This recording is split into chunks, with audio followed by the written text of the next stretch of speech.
Hello दोस्तों, आज के हम इस वीडियो में कक्षा 10 हिंदी का जो 70 नंबर का पेपर आता है उसमें हम दूसरे क्वेश्चन को बताएंगे। जो दूसरा नंबर क्वेश्चन आता है उसको बताएंगे। पहले नंबर का क्वेश्चन को बता दिए। इसके पहले का वीडियो अगर वो वीडियो नहीं देखे हैं तो कोई बात नहीं, इस वीडियो को अंत तक देखते रहिए। आपको व्हाट्सएप नंबर मिलेगा, आप उस व्हाट्सएप नंबर पर संपर्क कर लीजिएगा। वहां से कक्षा 10 की सभी विषय की तैयारी कराई जाती है दोस्तों। जो नया कोर्स कोरोना महामारी के कारण बनाया गया है उसकी तैयारी हमारे चैनल पे कराई जाती है, और जो न्यू कोर्स का नोट्स है वो अभी वहाँ पे मिलेगा, आप परचेज कर लीजिएगा। और कक्षा 10 की बहुत ही आसान तरीके से कराई जाती है दोस्तों। अगर आपने कुछ भी नहीं पढ़ा है तो अभी भी हमारे चैनल से एकदम बहुत ही आसान तरीके से आप तैयारी कर सकते हैं दोस्तों। आपको कुछ भी ज़्यादा टेंशन लेने की जरूरत नहीं है, बहुत ही आसान है। कोर्स को बहुत ही कम कर दिया गया है, बहुत ही आसान भाषा में नोट्स भी लिखा गया है। आप नोट्स परचेज कर लीजिए, वीडियो को अंत तक जरूर देखिएगा। अगर आप कक्षा 10 में पढ़ते हैं तो और आप कमजोर छात्र हैं तो जरूर देखिए, क्योंकि हमारे चैनल पे केवल ज़्यादा कमजोर छात्रों को ही तैयारी कराई जाती है। देखिए, पेपर में सबसे पहले ऐसे दिया रहता है और यहाँ पे पहला प्रश्न दिया रहेगा। इसके पहले के वीडियो में उसको बता दिए हैं। देखिए, ये पहला प्रश्न हो गया। अब देखिए, इसको इधर पलटेंगे तो आएगा दोस्तों दूसरा प्रश्न। क्या देखिए, यहाँ पे है यह पहला का यह, और देखिए यहाँ का दूसरा का है। तो दूसरा कितना नंबर का क्वेश्चन रहेगा? 1 2 3 प्रश्न रहेंगे और 2 2 4 और 5 नंबर रहेगा। तो इस वीडियो में हम इन 5 नंबरों को बताएंगे। पास होने के लिए दोस्तों 23 नंबर की आवश्यकता रहेगी। और इसके पहले का वीडियो बताए हैं उसमें भी 5 नंबर का है। 1 2 3 नंबर इधर, और यहाँ पे है दोस्तों 1 नंबर का ए और 1 नंबर का ए। 5 नंबर का बता दिया है, और यह हम 5 नंबर का इस वीडियो में हम बताएंगे। तो वीडियो को प्लीज पूरा अंत तक देखिएगा, क्योंकि यह वीडियो बहुत इंपॉर्टेंट होने वाला है। और कक्षा 10 की सभी विषय की तैयारी के लिए वीडियो को अंत तक जरूर देखिएगा। अंत में व्हाट्सएप नंबर आपको मिलेगा। तो चलिए वीडियो स्टार्ट करते हैं। तो देखिए, प्रश्न इस प्रकार से पूछा जाएगा। देखिए दोस्तों, क्वेश्चन दे देगा रीति मुक्त, यानी जो रीति मुक्त काव्य धारा के किन्हीं दो कवियों का नामोल्लेख कीजिए। यानी जो रीति मुक्त काव्य धारा के जो कवि है उन कवियों का क्या करना है? नाम लिखना है। तो देखिए, 2 कवि का नाम लिख दिया। यहाँ एक हो गए भूषण और दूसरा गोरेलाल। भूषण और गोरेलाल रीति मुक्त काव्य धारा के क्या है? कवि है। यह 2 कवि किसके है? रीति मुक्त काव्य धारा के कवि भूषण और गोरेलाल है। देखिए अगला प्रश्न है रीतिकाल या रीतिबद्ध, यानी रीतिकाल और रीतिबद्ध दोनों एक ही चीज है, कि 2 मुख्य कवियों तथा उनके रचनाओं का नाम लिखिए। यानी रीति काल या रीतिबद्ध के 2 कवियों का नाम लिखा और उनके रचना, यानी वो किन किन रचना को लिखा है। तो देखिए, पहला हो गया केशवदास। केशवदास क्या है? रीति काल के क्या है? लेखक है। और इसने क्या क्या लिखा है? 2 लिखा है, कवि प्रिया और रसिक प्रिया। यह इनके 2 रचनाएं हैं। केशवदास की 2 रचनाएं कौन कौन सा है? कवि प्रिया और रसिक प्रिया। और केशवदास क्या है? रीतिकाल के कवि है पहला। और फिर दूसरा हो गया भूषण। भूषण क्या है दोस्तों? रीतिकाल के यह भी कवि है, और इसने क्या क्या लिखा है? शिवावावनी और शिवराज भूषण। शिवावावनी और शिवराज भूषण के लेखक कौन है? भूषण। अब देखिए तीसरा प्रश्न है दोस्तों, रीतिकाल के प्रमुख प्रवृत्तियों या विशेषताओं का संक्षेप में प्रकाश डालिए। यानी जो रीतिकाल के प्रमुख प्रवृत्ति है, प्रवृत्ति यानी लक्षण, उनके लक्षण या विशेषता, यानी उनकी क्या विशेषता है, क्या गुण है, उनको संक्षेप में प्रकाश डालिए। यानी रीतिकाल के प्रमुख लक्षण लिखना है। तो देखिए, इसका पहला हो गया रीति या लक्षण ग्रंथों की रचना। यानी रीतिकाल में क्या हुआ था दोस्तों? रीति या लक्षण ग्रंथों की रचना हुई थी। और दूसरा श्रृंगार रस की प्रधानता। क्या दोस्तों? श्रृंगार रस की प्रधानता हुई थी किस में? रीति काल में। अब देखिए अगला प्रश्न, द्विवेदी युग के 2 प्रसिद्ध कवियों के नाम। क्या दोस्तों? द्विवेदी युग के 2 प्रसिद्ध कवियों का नाम। तो पहला मैथिली शरण गुप्त। क्या दोस्तों? मैथिली शरण गुप्त क्या है? द्विवेदी युग के प्रमुख कवि है। और वह कौन कौन सी रचना की है? साकेत, भारत भारती। यानी साकेत और भारत भारती मैथिली शरण गुप्त की क्या है, रचना है। और यह मैथिली शरण गुप्त किस युग के लेखक है, तो द्विवेदी युग के कवि है। दूसरा, अयोध्या संघ उपाध्याय हरिऔध, क्या दोस्तों, उपाध्याय सिंह, अयोध्या सिंह उपाध्याय हरिऔध, यह द्विवेदी युग के कवि है और इसने प्रिय प्रवास और रस कलश लिखा है। अयोध्या सिंह उपाध्याय हरिऔध ने प्रिय प्रवास और रस कलश को लिखा, यानी प्रिय प्रवास और रस कलश के कवि कौन है, अयोध्या सिंह उपाध्याय हरिऔध। अब देखिए, द्विवेदी युग की कविता के दो विशेषता का उल्लेख कीजिए, यानी जो द्विवेदी युग की दो कविताएं हैं उसकी विशेषता का उल्लेख करना है। तो देखिए, द्विवेदी युग के कविताओं का दो विशेषता का उल्लेख, देखिए, देशभक्ति और राष्ट्रीय भावना की प्रधानता, यह पहला हो गया। यानी द्विवेदी युग की कविता की विशेषता क्या है दोस्तों, उसमें देशभक्ति और राष्ट्रीय की भावना है उसमें, यानी देशभक्ति और राष्ट्रीय भावना का प्रधानता है। और दूसरा क्या हो जाएगा दोस्तों, मानवतावादी विचारधाराएं हैं, यानी जो द्विवेदी युग के कविता है उसमें क्या है, मानवतावादी विचारधाराएं हैं।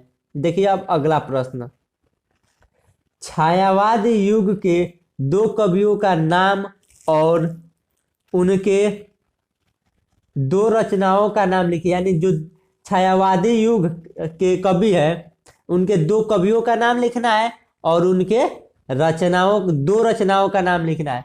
तो जयशंकर प्रसाद, जयशंकर प्रसाद क्या है दोस्तों, छायावादी युग के कवि है और इन्होंने दो रचना लिखा है, क्या, कामायनी और आंसू। कामायनी और आंसू किसके लेखक है, यानी इसके लेखक या कवि कौन है, यानी कामायनी और आंसू का कवि कौन है, जयशंकर प्रसाद। और यह क्या है दोस्तों, छायावादी युग के कवि है जयशंकर प्रसाद। दूसरा, महादेवी वर्मा, क्या दोस्तों, महादेवी वर्मा। महादेवी वर्मा छायावादी युग के कवि है। और यामा और दीपशिखा, यामा और दीपशिखा किसके कवि है, यानी यामा और दीपशिखा के कवि महादेवी वर्मा जी हैं। अगला प्रश्न है, प्रयोगवादी धारा के किन्हीं दो कवियों और उनकी एक एक रचना का नाम लिखिए। यानी जो प्रयोगवादी धारा है उनके क्या लिखना है, दो कवियों का नाम और एक एक रचना का नाम। देखिए पहला कवि का नाम सच्चिदानंद हीरानंद वात्स्यायन अगे, यानी सच्चिदानंद हीरानंद वात्स्यायन अगे कौन है दोस्तों, प्रयोगवादी काव्य धारा के क्या है दोस्तों, कवि है। और इनके कविता क्या है, आंगन के पार द्वार को इसने लिखा है। आंगन के पार द्वार को किसने लिखा है, सच्चिदानंद हीरानंद वात्स्यायन अगे ने। दूसरे है दोस्तों कवि धर्मवीर भारतीय, यानी प्रयोगवादी धारा के क्या है दोस्तों, कवि है, क्या, धर्मवीर भारतीय। और इन्होंने क्या लिखा है, कनुप्रिया, क्या दोस्तों, कनुप्रिया। कनुप्रिया को किसने लिखा है, धर्मवीर भारतीय ने। देखिए अगला प्रश्न है, छायावादी युग के प्रमुख कवियों के नाम लिखिए। यानी छायावादी युग के प्रमुख कवियों का नाम लिखिए, जयशंकर प्रसाद और महादेवी वर्मा। यह दोनों क्या है दोस्तों, छायावादी युग के प्रमुख कवि है। कौन कौन, जयशंकर प्रसाद और महादेवी वर्मा। अब देखिए अगला नौवां प्रश्न है।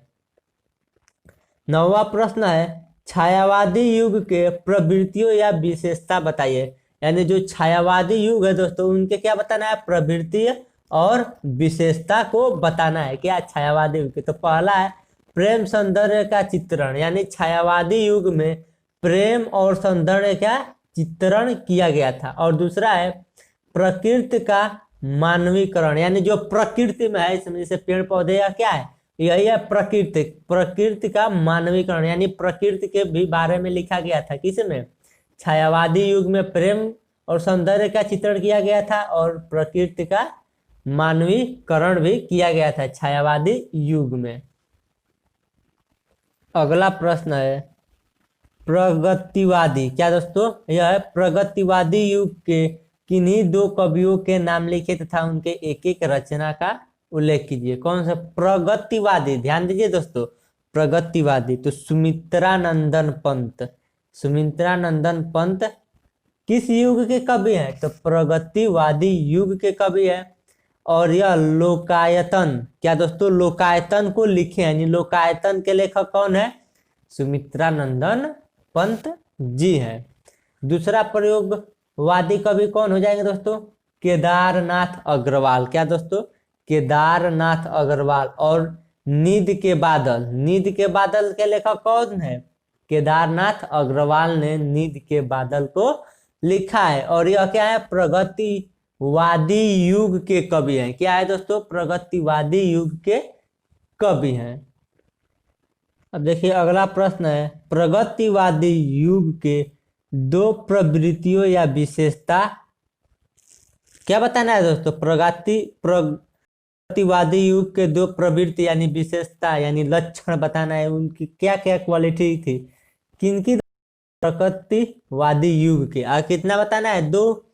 तो पहला हो गया दोस्तों साम्यवादी विचारधारा से प्रभावित, यानी प्रगतिवादी युग के जो कवि थे वह साम्यवादी विचारधारा से प्रभावित थे। और दूसरा छंदों के बंधन की उपेक्षा, क्या करते थे दोस्तों? छंदों के बंधन की उपेक्षा। प्रगतिवादी युग के दो कवियों की दो विशेषता हो गई। अब देखिए अगला प्रश्न है, प्रयोगवादी या नई कविता, यानी नई जो है वो क्या है दोस्तों? प्रयोगवादी कहिए या नई कविता कहिए, के दो कवियों का नाम लिखिए, यानी प्रयोगवादी या नई कविता। तो अब इसका पहले एक बार और बताएं, प्रयोगवादी सच्चिदानंद, हीरानंद, वात्स्यायन आगे हैं और रामविलास शर्मा। यह दो क्या है दोस्तों? प्रयोगवादी के प्रयोगवादी युग या नई कविता के दो कवियों का नाम है। पहला सच्चिदानंद, हीरानंद, वात्स्यायन आगे और दूसरा है रामविलास शर्मा। देखिए अगला प्रश्न है, प्रयोगवादी कविता के दो प्रमुख प्रवृत्तियों या विशेषता बताइए। यह क्या है दोस्तों? प्रयोगवादी, वो इसका पहले बताइए वो प्रगतिवादी था, और यह है दोस्तों प्रयोगवादी। तो पहला है मुक्तक शैली का प्रयोग, यानी जो प्रयोगवादी कवि होते हैं वह मुक्तक शैली का प्रयोग करते हैं। और दूसरा छंद योजना का न्यूनता, यानी जो छंद योजना है उसका क्या करते हैं? न्यूनता करते हैं। तो अब यह क्वेश्चन इस प्रकार से क्वेश्चन खत्म हो गया। अब देखिए अगला प्रश्न इस प्रकार से आता है, यानी कवि दे देगा और कवि का नाम पूछेगा। जैसे देखिए, जैसे मान लीजिए परीक्षा में पूछ दे रसिक प्रिया के लेखक कौन है? क्या दोस्तों? रसिक प्रिया के लेखक कौन है? तो केशव दास। यानी इस प्रकार से क्वेश्चन आए तो रसिक प्रिया केशव दास है। फिर दूसरा यह भी पूछ दे प्रिय प्रवास के कवि कौन है? तो अयोध्या सिंह उपाध्याय हरिऔध। प्रिय प्रवास के कवि अयोध्या सिंह उपाध्याय हरिऔध है, यानी अयोध्या सिंह उपाध्याय हरिऔध ने प्रिय प्रवास को लिखा है। अगला प्रश्न, परशुराम की प्रतीक्षा, क्या दोस्तों? परशुराम की प्रतीक्षा कवि, इसके कवि कौन है? रामधारी सिंह दिनकर, यानी रामधारी सिंह दिनकर ने परशुराम की प्रतीक्षा को लिखे हैं, या परशुराम की प्रतीक्षा रामधारी सिंह दिनकर की कविता है। अगला लोकायत, लोकायत क्या है दोस्तों? लोकायत किसने लिखा है? तो सुमित्रानंदन पंत ने लिखा है, और सुमित्रानंदन पंत लोकायत को लिखा है। लोकायत को किसने लिखा है? सुमित्रानंदन पंत ने। अगला चिताम्बरा, क्या दोस्तों? चिताम्बरा भी सुमित्रानंदन पंत ने ही लिखा है चिताम्बरा को। अगला देखिए दीपशिखा को महादेवी वर्मा ने लिखा है। दीपशिखा को इसके देखिए यह रचयिता का नाम हो गया, यानी और यह रचना, यानी इस रचना को, यानी दीपशिखा रचना को महादेवी वर्मा ने रचा है, यानी लिखा है। अगला है मुकुल को किसने? सुभद्रा कुमारी चौहान ने। मुकुल को क्या दोस्तों? सुभद्रा कुमारी चौहान ने लिखा है। अब देखिए त्रिधारा, अगला क्या है दोस्तों? त्रिधारा। तो यह भी त्रिधारा को भी सुभद्रा कुमारी चौहान ने ही लिखी है। अगला है किरीटिनी, हिम किरीटिनी, क्या दोस्तों, हिम किरीटिनी। तो यह है माखनलाल चतुर्वेदी, यानी हिम किरीटिनी को माखनलाल चतुर्वेदी ने लिखा है। अगला प्रश्न, पंचवटी, क्या दोस्तों, पंचवटी, पंचवटी को किसने लिखा है, मैथिली शरण गुप्त ने, पंचवटी को मैथिली शरण गुप्त ने लिखा है। अब अगला और लास्ट है, एक पतंग अनंत से, क्या दोस्तों, एक पतंग अनंत से, तो अशोक वाजपेयी ने लिखा है। किसको दोस्तों, एक पतंग अनंत से। तो अब देखिए आपको व्हाट्सएप नंबर आ रहा है, इस व्हाट्सएप नंबर पे संपर्क करके न्यू कोर्स का नोट्स ले लीजिए और कक्षा 10 की सभी विषय की वीडियो क्रम वाइज आपको मिलेगी। तो व्हाट्सएप पे जरूर संपर्क करें और नोट्स भी परचेज कर लें। और इस वीडियो को जितना अधिक लाइक करेंगे, जितना ज़्यादा कमेंट करेंगे और जितना ज़्यादा से ज़्यादा शेयर करेंगे, उतना ही अच्छा अच्छा वीडियो आपको मिलेगा।